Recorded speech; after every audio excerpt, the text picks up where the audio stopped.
В этом видео мы разберем гласные в стандартном американском английском.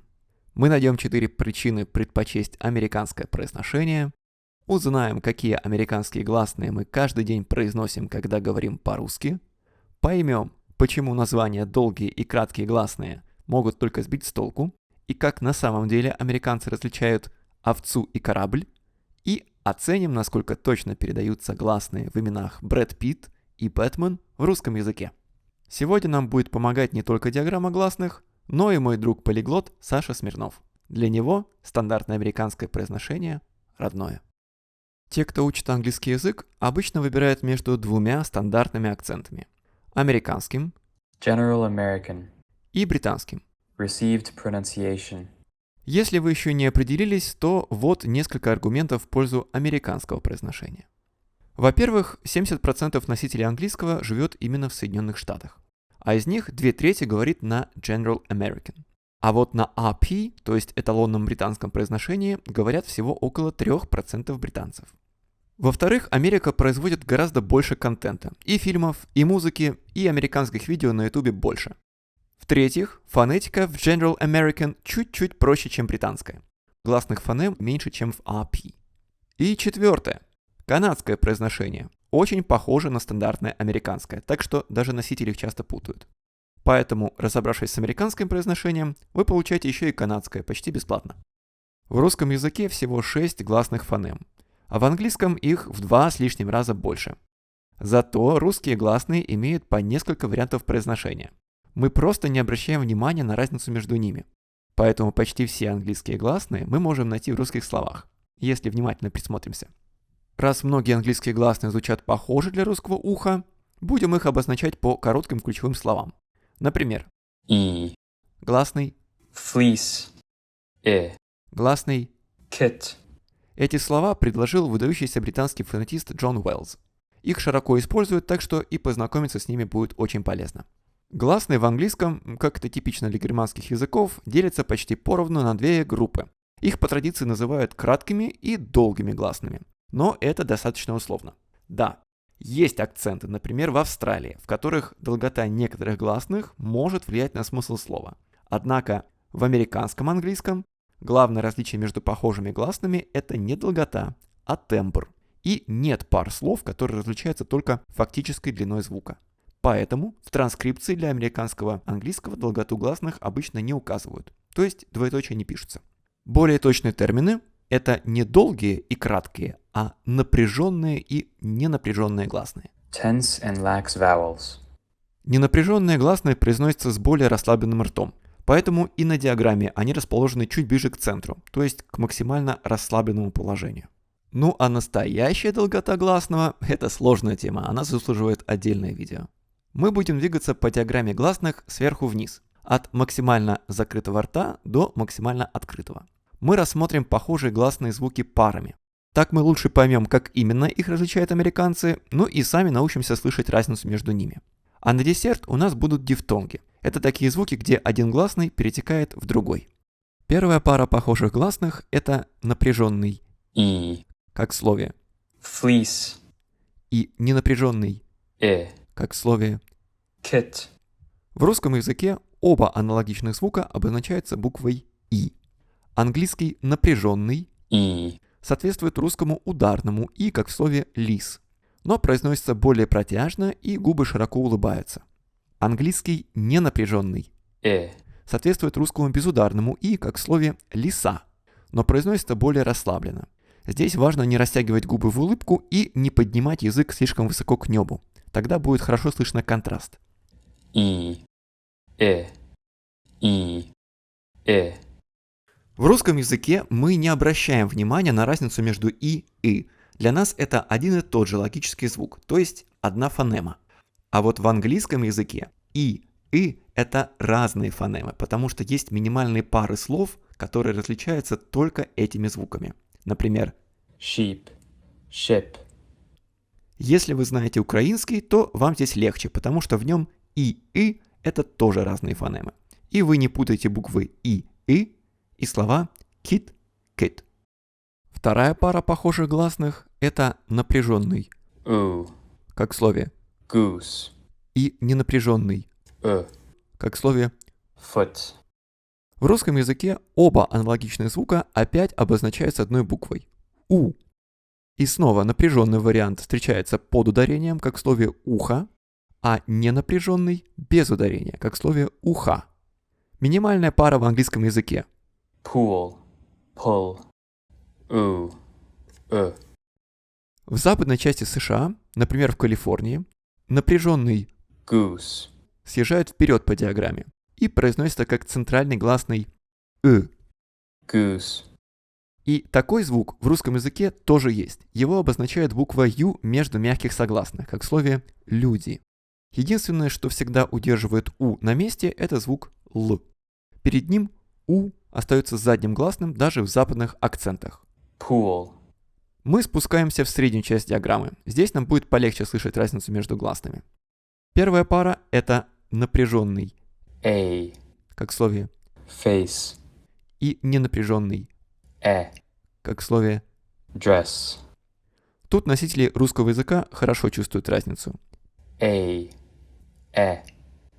Напряженный a, обычно звучит как дифтонг, который скользит от закрытого как в слове тень, в ненапряженный как в слове. kit, Его мы уже разобрали. Ненапряженный соответствует русскому открытому как в слове жест. Еще одна пара средних гласных, o, как в слове, goat, o, как в слове. thought, Оба этих звука напряженные. Гласный o, обычно звучит как дифтонг, который начинается от звука «о», как в русском слове «рот», и скользит в ненапряженный, как в слове. foot, У гласного o, thought, есть два варианта произношения. Чуть больше половины американцев произносят его как открытое o, В русском языке такой звук в обычной речи не встречается, но его можно получить, если на «о» сильнее открыть рот. Вот так. Рот. А вот второй вариант еще проще. Это произносить звук a, как в слове. palm, Это называется, cat, caught, merger, и скоро мы о нем поговорим. Важное исключение. Сочетание O-R почти всегда звучит «о». force, north, Здесь cat, caught, merger, не работает. Отлично, мы добрались до самой запутанной области диаграммы американских гласных. Здесь у нас вводятся такие звуки. Ненапряженный, как в слове, trap, ненапряженный, как в слове, strut, вообще максимально расслабленный шва, как в слове, comma, напряженный, как в слове. palm, Он единственный, кто напрягается в этой расслабленной компании. В русском языке все эти звуки являются аллофонами, то есть вариантами фонемы «а». Поэтому мы и не привыкли замечать разницу между ними. Гласный крышечку, как в слове, strut, и гласный шва, как в слове. comma, В современном американском английском можно рассматривать как одну фонему. Крышечка произносится под ударением, а шва без ударения. В русском языке шва – это главный вариант произношения безударных АО, например, в конце слова «мама». Гласный, как в словах. trap, bath, В русском языке есть в слове «пять», потому что его передает буква «я» между мягких согласных. В стандартном американском акценте гласный бабочка trap, обычно поднимается вверх по диаграмме, если после него пишется буква «н» или «м». Перед звуками «н», «м» гласный бабочка обычно звучит как дифтонг, как в слове. man, Перед заднеязычным звуком «н». Этот же гласный звучит как долгий, либо как дифтонг, как в слове. thanks, thanks, Напряженный, как в слове. palm, В русском языке можно найти в слове «вал», то есть когда после «а» идет твердый «л».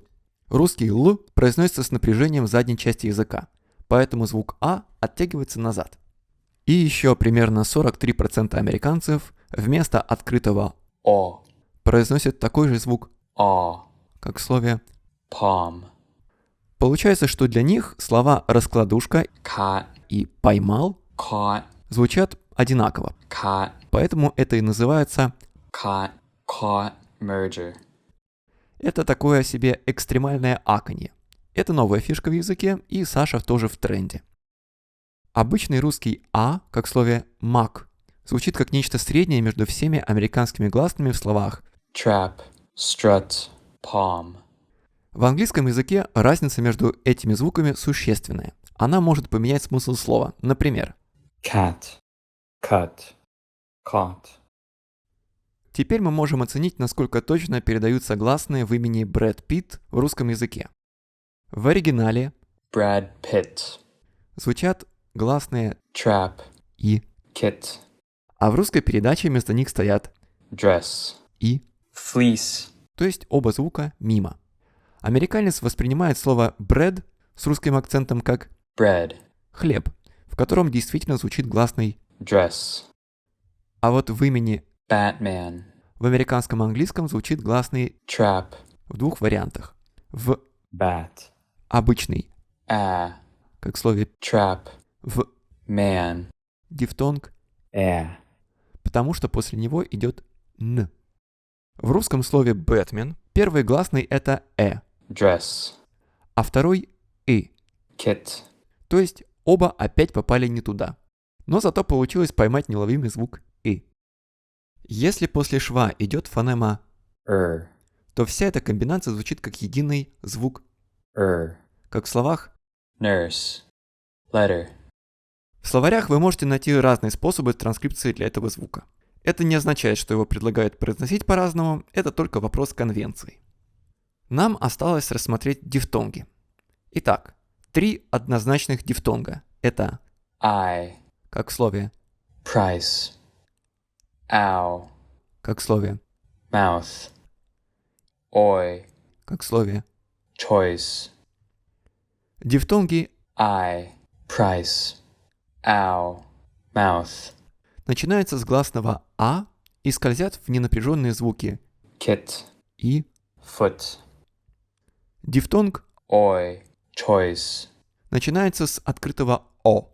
Тут у нас просто рот открыт немного шире, чем в русском слове «рот», и скользит в ненапряженный. Kit, На самом деле грань между дифтонгами и долгими гласными может быть зыбкой. С одной стороны, гласные a, o, иногда могут монофтонгизироваться, то есть они теряют свой второй элемент и остается только первый однородный гласный. Например, слово potato, может звучать как, potato. а вот гласные Fleece, goose. наоборот могут слегка дифтонгизироваться. Они начинают скользить от парного ненапряженного гласного к напряженному. Fleece, fleece, goose, goose. Подведем итоги. Примерно половина носителей английского языка разговаривает со стандартным американским произношением. General American. В английском языке есть монофтонги и дифтонги. Монофтонги делятся на ненапряженные и напряженные. Их часто называют краткими и долгими гласными. Однако главная разница между похожими звуками – это их тембр, а не длительность. В следующих видео мы сравним британское произношение с американским, почувствуем разницу между произношением королевы и молодых британцев и увидим, как австралийский английский ставит британскую транскрипцию с головы на ноги. Изучайте фонетику.